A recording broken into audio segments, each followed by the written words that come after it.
তো এটা একটা পাকার বাড়ি দেখছেন।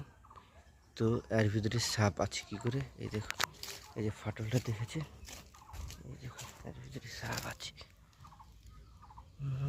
এই দেখুন, দেখেছেন, এই দেখুন সাপের কিঞ্চিলি দেখেছেন, এই দেখুন।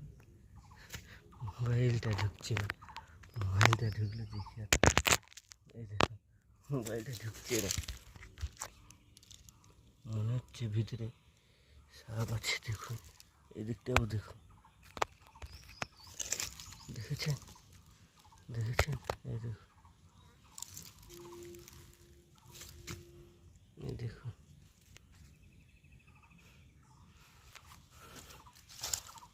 তো এই দেখুন, তো সাপের যে চিলিটা, এটা মনে হয় দেখতে পাচ্ছেন, এই দেখুন, দেখেছেন, এই দেখুন।